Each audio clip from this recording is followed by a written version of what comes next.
你知道美国的大学有分教学型跟研究型吗？娃娃 TV。Hello， 大家好，我是 Lisa。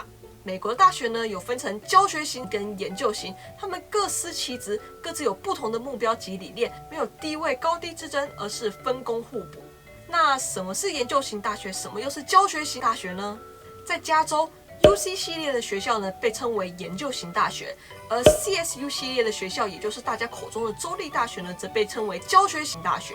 美国的研究型大学呢，主要是以研究生、博士生的教育为主。学校的教授呢，主要花更多时间在做研究跟带领硕士、博士生。而政府或企业呢，也会给研究型大学比较多的经费，让他们去做研究。因此，研究型大学呢，常常会有很多知名学者，甚至是诺贝尔奖得主。也因为这样，研究型大学呢，通常也会比较有名气一点。但这不代表到研究型大学上学呢，就会获得比较好的资源或知识。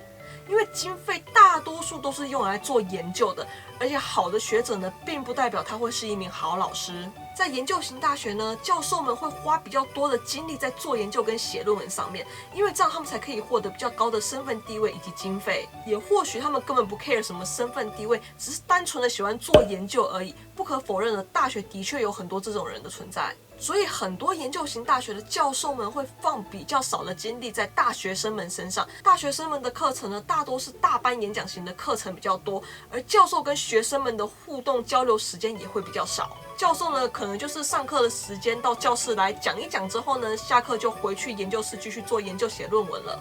所以研究型大学的大学部学生们基本上都是要自立自强，要自己自发性的学习、自我督促。而教学型的大学呢，因为主要是提供大学生教育跟颁发大学文凭的，而且他们基本上没有也不招收硕博士生，所以因为没有硕博士生，当然也不太需要做研究，自然的呢也比较没有研究经费。不过政府还是会提供经费给教学型大学的啦，只不过大部分的经费呢都是用来教学，而不是做研究的。所以教学型的大学呢，一般都是小班授课，而教授呢也会花比较多的时间呢在与学生交流、沟通、指导上面。那教学型大学的教授就不做研究了吗？其实应该也不是啦，我看了很多资料，他们好像也是会做研究的啦，只不过他们做的研究好像是比较贴近产业的需求，就是那种马上可以使用到的研究，可能例如发明机器人之类的吧。我猜想啦，他们做的研究可能就是如果有新的东西出现的话，他们就去研究，然后利用这项理论跟知识来做出新的东西吧，有种与时俱进的感觉。好，那说了这么多，到底哪一种学校比较好呢？其实各有利弊啦。说句真心话，如果比起学习到丰富的知识，你更在乎名气的话，那么你可以选择名气较大的研究型大学。但如果你想要学习到更多有用的知识的话呢，那么你可以选择教学型大学，而且学费也比较便宜。不过我觉得选哪种还是要看你的主修跟教授啦。研究型大学也有认真负责、认真于教学的教授，相反的，教学型大学呢也会有不认真、不负责的教授啊。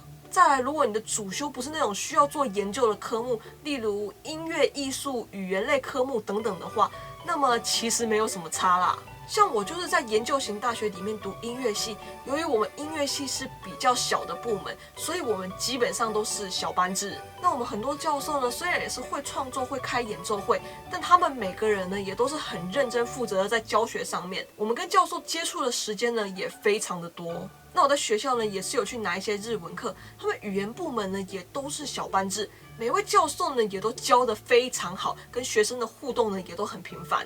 相反的，我有听过一些读 Computer Science 的同学说过，他们有些课呢，助教会直接叫他们不要来上课，说是会把教授上课的影片放到网络上，他们再去看就好了。我曾经有个室友也跟我说过，他在考虑明天早8的数学课要不要去上，我就说可以不去哦。他就说，反正教授也不点名，去的人也不多，上课内容呢也都会放到网络上面去，作业也都是在网络上交就好了。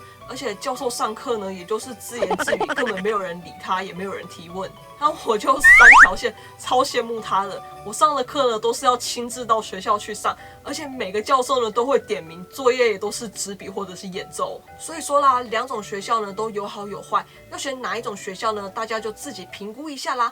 那今天的影片就到这里，如果你喜欢的话呢，不要忘记帮我按赞加分享。还没订阅的朋友们呢，也不要忘记帮我按下订阅，然后记得打开小铃铛哦。另外 ，Lisa 也有 Facebook 跟 Instagram，有兴趣的朋友友们呢，也可以去帮我 follow 按赞一下。